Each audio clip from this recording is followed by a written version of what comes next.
Good morning, CLC. It's good to see each one of you who have joined us today. And I got to tell you, I know you guys get tired of me saying this, but I honestly believe that the last 2 weeks was probably the greatest, most amazing experience that Chris and I have ever had in missions. And your dollars were a part of that, not just because we were going, but we were working with our partner, Elam, who specialize in focus on reaching the Iranian world, which is not only the underground church in Iran, but also they have 45 congregations in Turkey that are totally Iranian, all their services in Farsi, and that's who we were working with for the last couple of weeks. And it was absolutely amazing. Yesterday, we'll get a picture on the screen for you. Yesterday, they baptized 99 Iranians. And that's just one portion of the country that we were working in. And we also had, I think the highlight of the trip for me at least, was we had the opportunity to meet Pastor Farshid. Some of you may recall from 2010 to 2015, he was imprisoned in Iran. And churches all over the world, including CLC, prayed for his release. And I knew that he had been released in 2015, but I didn't know anything further. I didn't know what had happened to him since then. And on Saturday night, a week ago, our host said, by the way, Pastor Farshid will be in the service tomorrow. And I've got to be honest with you, I've been preaching for a long time, but I got really nervous. I thought, what in the world am I going to be able to say to a man who has suffered like that for the name of Jesus? 5 years in prison, much of that in solitary confinement, beaten and bruised and all that goes with it. And I thought, what could I possibly say to him? And yet when we met the next day, it was just so amazing. He told us later, I feel like I've known you guys all of my life. He invited us over to his apartment, cooked dinner for us one night, and by the end of the trip, he was calling her Mama Chris, and I was his papa, you know. And so it was just an amazing trip. If you really want to know about it, I don't have time here, but you can go to betweensermons.com. Go online, betweensermons.com. I posted every single day of the trip and put lots of pictures there. So if you're interested in that, you can help yourself. Also, at our missions kiosk, we have the latest magazine from our partners of Elam. And if you want to know, you want to be encouraged about what God is doing, probably the greatest revival on planet Earth today is happening in the underground church, all illegal, meeting in homes or whatever, in the country of Iran. You hear about Iran in the news a lot, but you don't ever hear good news like that. And you can help yourself. These are free of charge. You can help yourself to these magazines. So that's Mission Sunday, but today my assignment, of course, is to go ahead with week number 4 of our Love Song series. By the way, we welcome not only all of you, but those of you who are joining us online today. We're glad that you could be a part of this service, even if you couldn't be here physically. If you want to take notes in the room, our ushers will be happy to give you a copy. If you didn't get one on your way in, just raise your hand and they'll help you with that. And one last announcement I need to make in regards to that. We don't usually produce CDs of our messages. We just post everything free of charge on our website every week. But we had a number of you who said you wanted the CDs, you wanted to give it to other people and that sort of thing. And so if you place your order today for all 5 weeks, that's what we're doing, all 5 weeks of the series. It'll end next Sunday. Our amazing tech team told me that they will have everything ready for you at the end of service next week. That's amazing. But you have to place the order today. They couldn't duplicate it without that. So if you're interested, you can stop at the information desk and help yourself to that today. I think, as we begin, I think that this may be the most important message of the entire series, because it's absolutely inevitable that you will have conflict in your relationships. I'm talking primarily today about married couples because that's the setting of the Song of Solomon. But the truth is, this message, more than any of the others, can be used in any relationship that you have, whether it's on the job or with family or relatives, whatever, because anytime you put two people together, you're going to have some conflict. If they stay together long enough, you're going to disagree about something. If you got two people and they don't ever disagree, one of you is not necessary. All right? And so what I want to deal with today, though, is while you're bound to have some conflict in marriage, what happens in so many cases is that we just manage the conflict. You know, we just kind of shove it under the rug or just trying to bide our time or whatever, and we don't really deal with it. We just manage it. And I don't want that for our church. I don't want that for you. And so what I want to do today is put some tools in your hands so that you can resolve the conflict. You can come to a conclusion and it be finished. It'll come up again, but at least you deal with it in the right way. And so I think this is going to be, like I said, the most important of all the messages in this series. Let's start at Song of Solomon, chapter 1. If you haven't been with us, I apologize. We've been going verse by verse through this book that was written by Solomon. He wrote 1,005 songs, but he said himself, this is the best one I ever wrote. This is the Song of Songs. Verse 2, then he said, let him, the woman is speaking, she said, let him kiss me with the kisses of his mouth, for your love is more delightful than wine. We've been using this as a point of departure every week because what the Song of Solomon is trying to show us is that God's way is better than our way. It's better than the world's way. In this particular case, they were talking to him and the woman said, your love is more delightful than wine. She says, you just know how to love people. You know how to have relationships. And there's no one quite like you. You've figured this out. You know how to love. And I want to tell you that not only does he show us the way to love, but he also is showing us the way to resolve conflict in this passage. And God's way of dealing with conflict is better. It's better than the way your mom and dad may have done it. It's better than how you did it growing up. It's better than the world's way of resolving conflict. That'd be a good place to say amen. So we've had 2 rules throughout this whole series. Do you remember what they are? I'm not hearing you. Going to listen for myself, okay? This is not for your neighbor. This is not for your spouse. We're going to listen for ourselves. And then secondly, I'm not going to look back. I'm looking forward. I'm not going to beat myself up over what I didn't do right in the past. I'm not going to be condemned over that. I'm going to say this from this day forward, this is how it's going to be. Now, before we get into chapter 5 of the Song of Solomon, I want to tell you, when it comes to the marriage relationship, and I say one more time, this will work in any relationship, but we're going to be focused so much on marriage because that's the context of the passage. But in marriage, there are really 3 stages, the way I see it. The first stage, or the first phase of marriage, is the honeymoon. I don't know if you know what honeymoon means. I didn't know that until we started the series, and I was doing the research, and I discovered the word honeymoon literally means sweet month, and that's about how long it lasts. That's about how long it lasts. So you have the honeymoon phase, and then the second phase is what I would call disillusionment. And that happens sometimes early in the marriage and sometimes a little bit later, but it happens in any marriage and probably happens in most any relationship. I will never forget, Chris and I married in December of 1972, and she's preaching in Hammond today, so she can't defend herself. But I think it was probably early in 1973, probably within the first 3 months or so that we were married. I came home one day. I don't even remember where I'd been or what I'd done, but I came home late anyway. And when I walked into our apartment and walked into the bedroom, I mean, her eyes were aflame, not in a good way, and she yelled at me at the top of her voice. And I'd never seen that before. My mom and dad didn't have the greatest of marriages, but and they argued with each other. I'd seen that growing up, but I'd never seen them yell at each other. And so when she started yelling, it was like, OMG. We didn't have those initials back then, but that's what I'm thinking. OMG, who is this monster and why is she yelling at me? And then my next thought was, I got to go home. And then I realized I am home.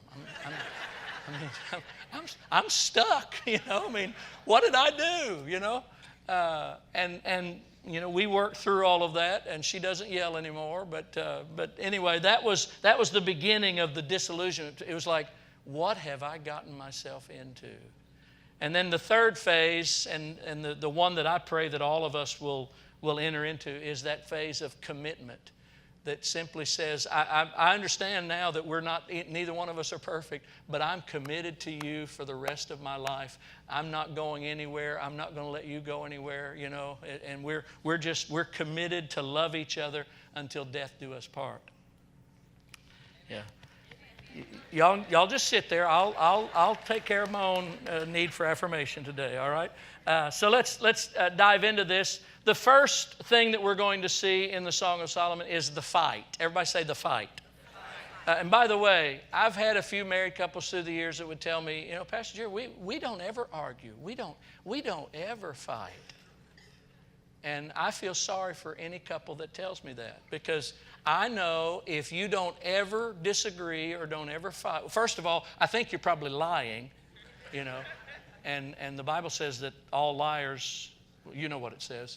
But not only that, I also feel bad if people say that they never have a fight. I know that they are living in denial, or they're pushing things under the rug, or they're stuffing things down, because it's not possible for two people to live together in the same house and always agree about everything. That's not possible. So don't come in the hallway and tell me today, we don't ever fight, You need to fight. In fact, a healthy conflict leads to healthy relationships. I really believe that. Okay. In fact, let me tell you, the Song of Solomon, that's only 8 chapters. Have you noticed that? It's only 8 chapters long if you've started to read ahead. It's a short book. But out of those 8 chapters of the Song of Solomon, which is giving us God's way of doing things, God's way of having relationships, and He devotes 2 full chapters to their disagreement, their conflict. So that tells me it's important. That tells me that God's way of handling conflict is better than the world's way, and He gives us details about it right here, starting in chapter 5, and verse number 2. The woman is speaking, and she said, I slept, but my heart was awake. In other words, it's late at night. She's trying to sleep, but she's having a hard time. She's restless because her husband's not home. And she said, my heart was awake. And then she says, my lover is knocking. While she's trying her best to get to sleep and not having much success, she hears him knocking at the door. And the man speaks and says, open to me, my sister, my darling, my dove, my flawless one. You get an idea of what he's got in mind. He said, my head is drenched with dew, my hair with the dampness of the night. Let me kind of paint the picture for you. She's restless because it's late and he's still not home. I don't know if he'd been out with the boys that night. I don't know if he had worked a double shift that day and he's just now getting in from work. I'm not sure what happened because the Bible doesn't tell us. But I know that it's very late. She's home alone, and he didn't text her to let her know that he was going to be late. And so she's upset. Okay, that's the picture here. She is upset. And he's coming in, like I said, late at night. It's probably with the dew already out. It's probably 11 o'clock at night, maybe midnight, maybe early in the wee hours of the morning or whatever. But when he's coming in, he's got one thing on his mind. And that's not so unusual. I mean, late at night, most guys have one thing on their mind. In fact, in the wee hours of the morning, most guys have one thing on their mind. In fact, now that I think about it, most guys always have one thing on their mind, And so... got to have a little fun with this, don't you? And so he's saying, he's remembering, this is the woman that said, I want you all night long. And this is the woman, we've been reading these verses in the last 2 or 3 weeks. This is the woman that said, you're my young stag. And last week, y'all had a lot of fun without me, I understand, with Pastor Jason. And she was the one that said, blow on my garden. He's remembering all these things. And so... He's got this one thing on his mind. But here's how she responds to that. She says, listen, verse 3, I have taken off my robe, must I put it on again? I have washed my feet, must I soil them again? That's Hebrew for, I've got a headache.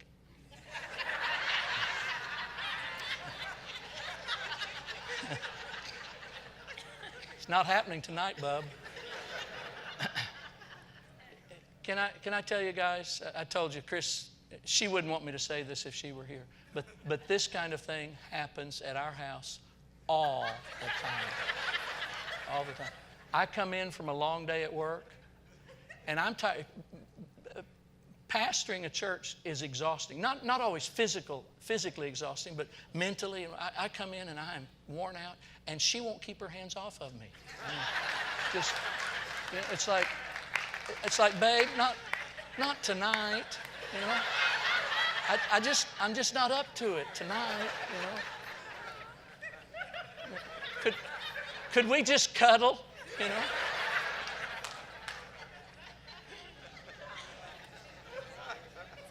I'm glad y'all are enjoying this. But notice how he responds.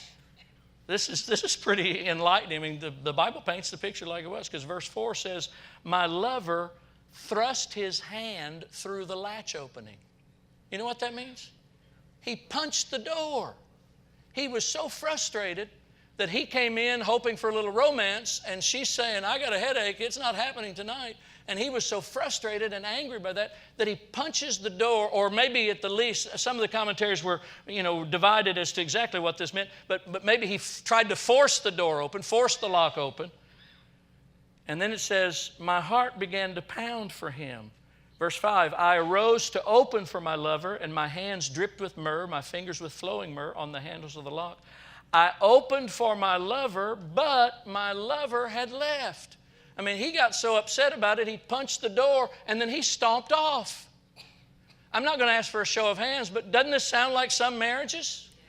Doesn't this sound like some relationship? I mean, I'm not going to ask for a show of hands, but have you ever been so angry that you felt like punching the wall or punching someone? That's how he was. So he just stomped off. And she says, my heart sank at his departure. I looked for him, but I did not find him. I called him, but he did not answer.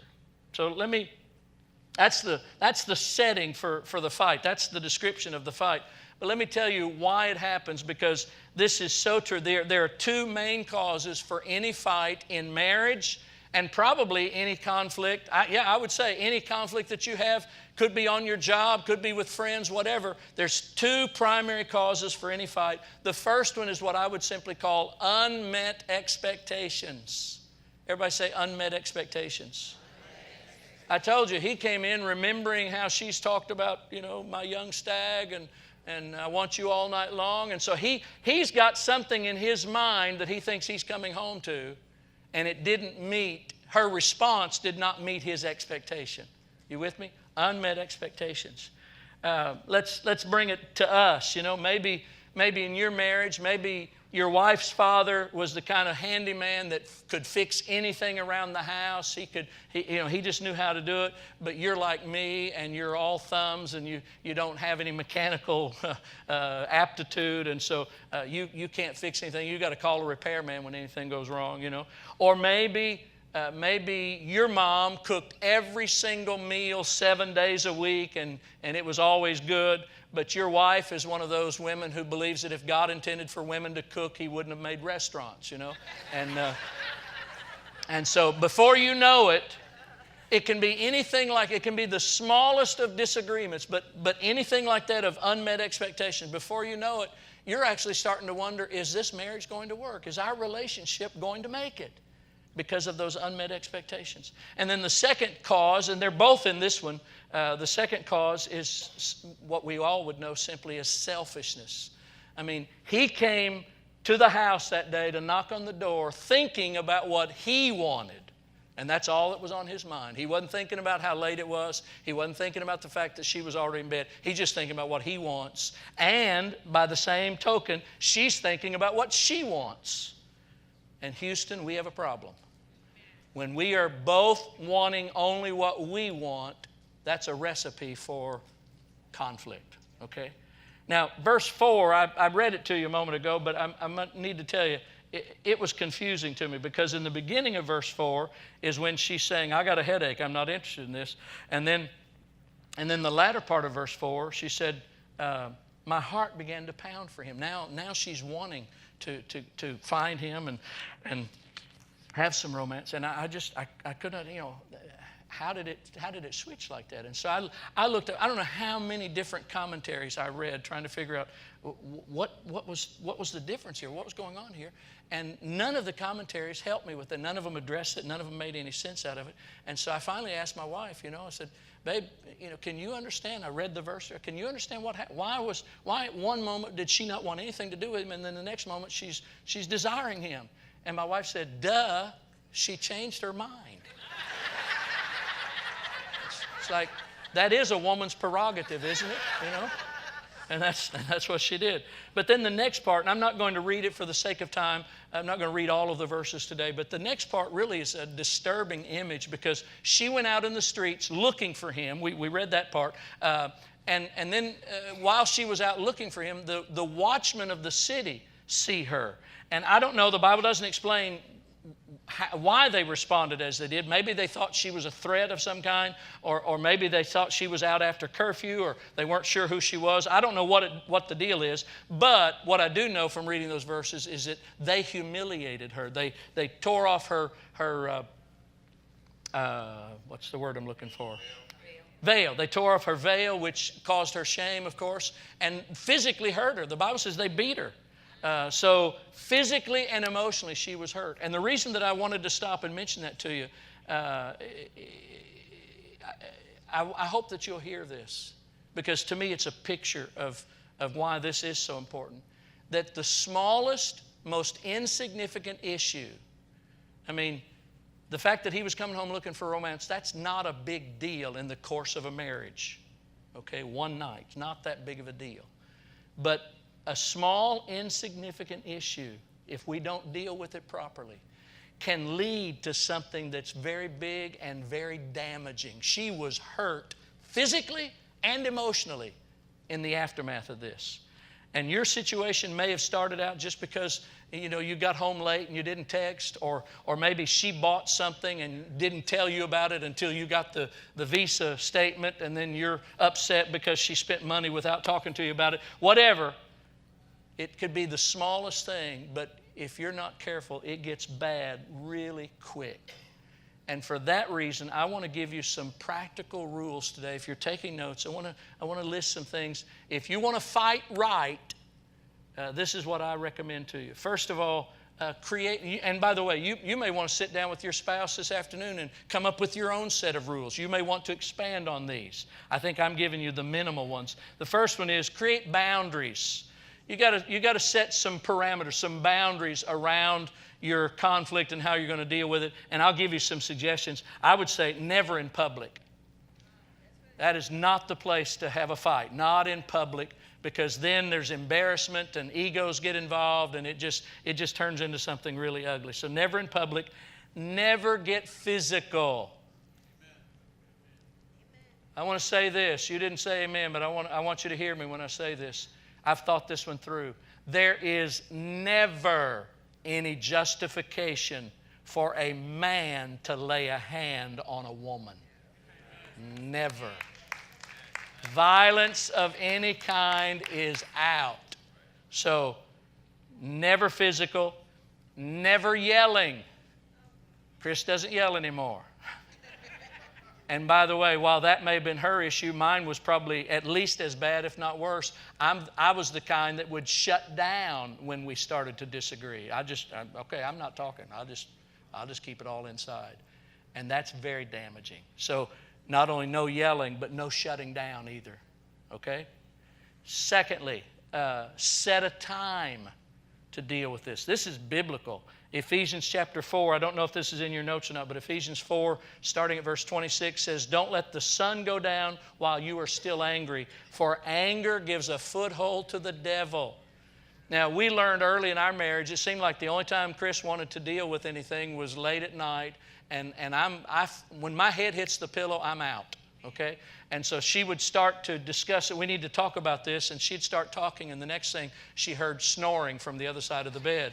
And so we've learned we can't take Ephesians 4:26 literally to not let the sun go down on our anger, but we did learn we can set a time and say, okay, we can't deal with it right now because you're half asleep, but come tomorrow morning, tomorrow afternoon, whatever, we'd set an appointment and we're going to deal with this. We're going to talk this through, okay? And that's what I'm recommending to you. You're going to deal with this. Set a time to deal with it. Here's the third thing. Control your words. And what I mean by that is no name calling. No name calling. I'm appalled as a pastor sometimes when I've been in counseling situations at the words, the terms that Christian husbands and wives use toward each other. I'm telling you, if you called your boss those names to his face, you'd be in the unemployment line this week. Okay? No name calling. I'm preaching so much better than y'all are responding today. My goodness. Not only that, but don't get historical. You say, no, it was hysterical. You got it right the first time. No, I'm not talking about hysterics. I'm talking about don't bring up everything that your spouse ever did wrong in the past, okay? If you're dealing with the issue, deal with the issue. Don't gunny sack and bring up everything that they've ever done wrong, okay? No historical.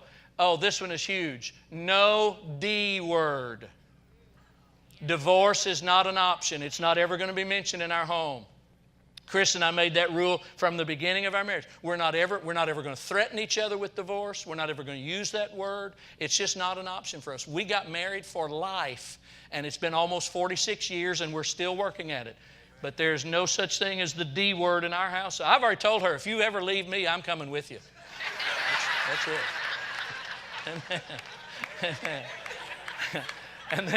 And then I added this one.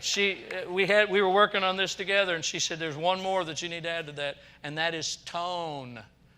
Because so many times, I've been in counseling situations too where, they're talking or whatever, and the husband says, what did I say? What did I say? And it wasn't what you said, it was how you said it, okay? So watch the tone of voice. I know that's not easy when you're in the heat of the moment. That's why you need these ground rules going in. That's what this is for. I'm giving you some parameters to put. If we're going to fight, let's fight, but we're going to do it with these boundaries, these guidelines. We're going to watch our tone. And then here's the last one. Win the right fight. This is so important. Probably I could do away with everything else and just use this one. Win the right fight. Because the issue that you're having this disagreement is you are not trying to convince your spouse that you're right and she's wrong, or you're right and he's wrong. That's not the purpose of this disagreement. The word convince, you may not have known this, but the word convince literally means to conquer. And if you conquer your spouse and you out-argue them, you'll win the fight, but you'll lose the relationship. Hello? The right fight is not this stupid issue that we started talking about. The right fight is not, why did you charge something without telling me? The right fight is not, why did you come home late and didn't text me? The right fight is, our relationship is too important to see it go down the drain over some small, insignificant issue. Amen. So make sure you win the right fight. I gotta keep moving. Here's the second phase of any fight, and it's obviously the most important phase, and that is the choice. The choice. Because at some point in every disagreement, you have a choice to make. And I hope that you'll make the right choice. I want to talk about what the right choice would be. Sometimes, at least this has been true in our marriage, sometimes you feel like you've been mistreated, she didn't do something you thought she should do, whatever, and you want to get even. Am I the only one that's ever wanted to? I'll show her. I'll let her see how it feels. Anybody besides me ever felt that? I'm not saying you did it. I'm saying you've had those thoughts. How many of you would admit to the thoughts? About a third of us are honest in this room. The other 2/3 of you, either you're sitting beside your spouse and you're afraid to admit it, or you're just not willing to admit it in public. I don't know. But I told you a couple weeks ago, I think, that a lot of the resource that I used to develop this series of messages came from a pastor by the name of Tommy Nelson. He's been teaching on the Song of Solomon for like 30 years. Brilliant guy. And he tells a story in one of his books from the Song of Solomon, true story, that I think illustrates why you shouldn't ever try to get even or go for revenge. It seems that this wife was getting ready to leave for work one morning, and she asked her husband if he would zip up her dress. Her husband was in a flirtatious, playful mood, and so he zipped up her dress and then zipped it back down. Zipped it up, zipped it back down. Zipped it up, zipped it back down. Thought it was funny. But in the process of doing all of that, he broke the zipper. And she was almost late for work, as it were. Now she's got to change clothes, and so she is upset. It was not flirtatious, and it was not funny as far as she was concerned. She was mad all day over what he had done that morning. And so when she comes home at the end of the day, still mad about what he had done, when she opens the garage door, there's her husband underneath the car, working on the car.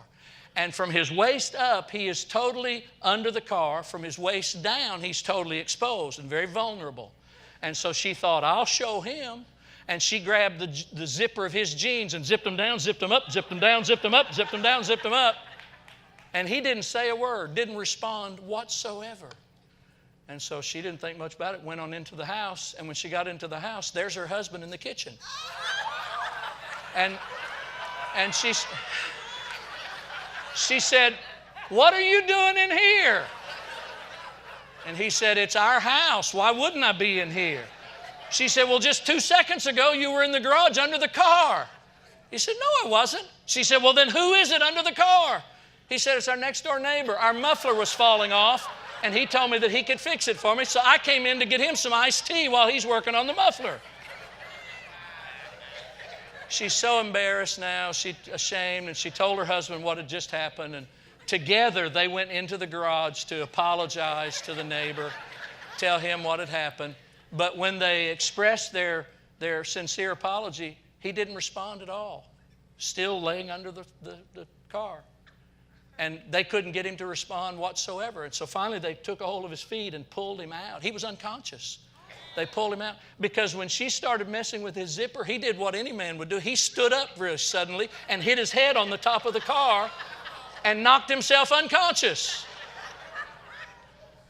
I said all of that to say, don't think you'll get revenge. It'll bite you every time. God said, "Vengeance is mine," says the Lord. All right? But seriously, I mean, that was great. But seriously, the choice that we have to make is so important. I couldn't tell you how many times when Chris and I have been having some intense fellowship that I've stopped her and said, "Babe, I'm not the enemy here." And that's true. Neither one of us, neither spouse is the enemy. But don't let that fool you into thinking that you don't have an enemy. Because I would tell you, it's my conviction that every disagreement in marriage is spiritual warfare. I believe there is nothing that the enemy of your soul, the devil, wants more than to destroy Christian marriages. If he can divide the husband from the wife. Do you know God had a marriage before he had a church? He joined Adam and Eve in the garden. The church didn't come along for several more thousand years, okay? And the family is so important and marriage is so important that the enemy would like nothing better than to divide and conquer. That's what he's trying to do. And so he's at work. If you're having a disagreement with your wife, I promise you, it's not just you and her that are not getting along. I promise you the devil is in there somewhere whispering to both of you. And one of his favorite tactics, if not the favorite tactic that he uses, is our pride. And when things, you've had the issue, you've started the fight, and then what happens is he starts whispering to you about, you don't have to take that from her, or you don't have to take that from him. And the conflict goes from being whatever the issue was that we started the discussion about to a personal thing now. It's about me. It's about me not losing my face. It's about me being able to stand up for my rights. And the only way to defeat that, the best way and the only way really to defeat that pride thing that the devil's trying to do is the opposite of pride, to choose humility instead. Well, that was the best thing I've said this whole 4 weeks. To choose humility. And that's the choice that you have. In this case, her husband has fled. She goes out in the streets looking for him. She gets beat up by the watchman. And the next thing that happens, again, I'm not going to read all of this, but the next thing that happens is she gets together with her girlfriends. We've had the daughters of Jerusalem throughout the Song of Solomon, if you've been following along in this series. And those are her girlfriends. And if I can bring that into today's context, you would expect if you get with your girlfriends right after you've had a fight with your husband, what do you think the topic of conversation is going to be? That lousy, no good, all of this are bad mouth, that man, That's normal. That's what you would expect. But that's not what happens here. That's why I feel free to mention to you. It's not at all what happens in the Song of Solomon. It's almost as though the woman in this story said to herself, "Not today, devil. you're not going to play that trick on me today. And while she doesn't even know where he is. She has no control over how he's going to respond, but she does have a choice as to how she responds. I taught this then to every person in the room. You may not be able to control the other person. In fact, let's take it out of the realm of marriage. You may not be able to control how your boss is going to react, or how your friend is going to react, or how that relative is going to react. You don't have any control over them, but you can control your actions and your attitudes.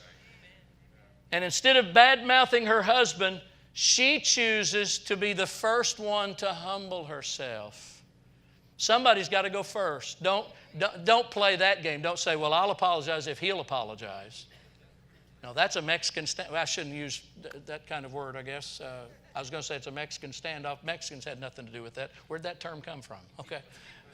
But it's a standoff that won't get you anywhere, okay?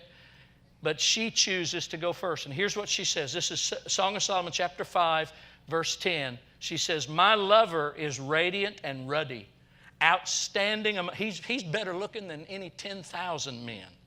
His head is purest gold. His hair is wavy and black as a raven. His eyes are like doves by the water streams, washed in milk, mounted like jewels. I know this sounds weird to you, but it was a compliment in that day. Everything she's saying is just one compliment after another. His cheeks are like beds of spice, yielding perfume. His lips are like lilies dripping with myrrh. And she goes on for several more verses, but I'm not going to read them all. You get the picture. She is looking at the good. She's not looking at the bad. She's looking at what attracted her to him in the first place. She's not interested in perpetuating the problem. She's not interested in stewing over the disagreement. She just wants to talk about the good stuff. She wants to remember what attracted her to him. She wants to focus on the positive. Am I preaching to anybody today? That's the secret. Make the choice. Somebody's got to make this choice. I'm urging you to be the one. Don't wait for him. Don't wait for her. You be the one to say, I'm going to look at what's good with this marriage. I'm going to look at what's positive about this relationship. I'm going to look at the benefits that we receive from it. I'm going to talk about the good. I'm not going to focus on the negative. Amen. And that's what she did. And then a little bit later, the very next chapter, the husband does the exact same thing. And again, he has no control over her, but he does the same thing. He's going to go first in humbling himself. And he says in verse 4, you are beautiful, my darling, as Tirzah, lovely as Jerusalem, majestic as troops with banners. I love verse 5. He said, turn your eyes from me. They overwhelm me. He's saying, your eyes are so beautiful. When you look at me, I can't handle it. He said, just don't even look at me because you are so gorgeous. And then he says, your hair is like a flock of goats descending from Gilead, her curly hair that would flow down over her shoulders. He's starting to say now, you probably recognize that last line, he's starting to say now stuff that he said before. Like any guy, if it worked once, maybe it'll work again. You know, so he said, your hair is beautiful. He said, he's fascinated with her teeth. This is my favorite part. He said, your teeth are like a flock of sheep coming up from the washing. Each has its twin. Not one of them is alone. You got all your teeth, he says. And he loves that. I don't know if that'll help you in winning your bride over, but come up with something that you can focus on the positive. But here's what I want you to notice, and we got to close. Each one of them chooses to go first. And because they do, this is why I'm urging you to be the one to say, I'm going to humble myself, is because when you humble yourself, it allows God then to come in. The devil's already there, but when you humble yourself, it allows God to come in and work in this relationship. And that's what we all need. Just a few things, a few tips on this. I will intentionally listen. That's part of humbling yourself. It's saying, you know what? I'm going to listen to their side of things, okay? And that includes your body language, you know. You need to listen with your face. Look them in the eye. Let everything settle down a little bit and hear them out. Not only that, but I will seek to understand.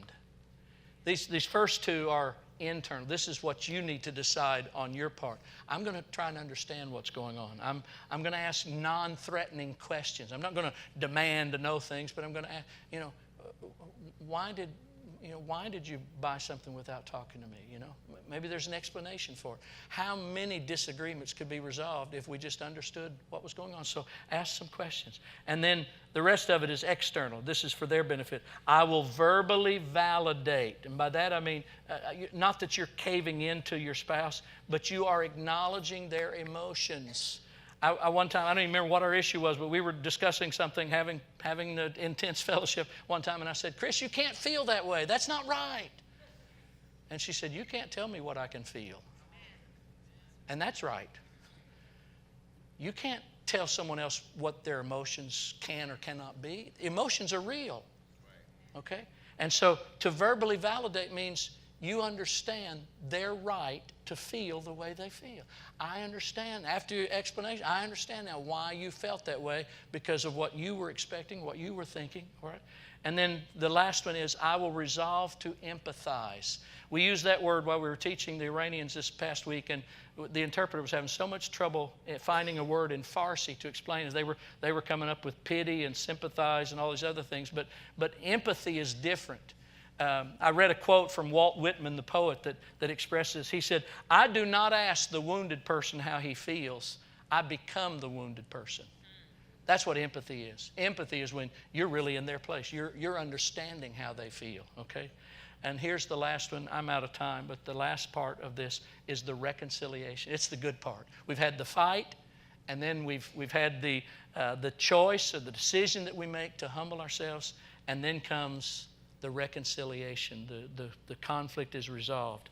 Let's read Song of Solomon chapter 6 and verse 11 says, I went down to the grove of nut trees to look at the new growth in the valley, to see if the vines had budded or the pomegranates were in bloom. That's, again, poetic language, but what she was saying is there still hope for us? Can our marriage work after these problems, after these issues? Can our marriage work? And then she says in verse 12, before I realized it, my desire, and that's the word that she was using for her husband, and my husband set me among the royal chariots of my people. This is so beautiful. I didn't catch it when I read it. I had to dig on this one, but it was so beautiful once I did. Because in Hebrew culture, when you shared a chariot with someone, you were announcing to everyone publicly, he and I are on the same team. We see eye to eye on things. We are in total unity. You can read sometimes where kings of Israel would invite another general or another king to sit in their chariot with them. And they were saying to everyone, we're not at war, we're at peace. We get along, okay? And she said, my husband put me among the royal chariots of my people. She was first wondering, can this work out? Do we still have any hope? And now she's saying, I know we do. My husband said, you're my ride or die. That's what he was saying. We use that term today. You're my ride or die. We are in this forever. We're going to ride the same chariot all the way through life. And that's the commitment that brings about reconciliation every time.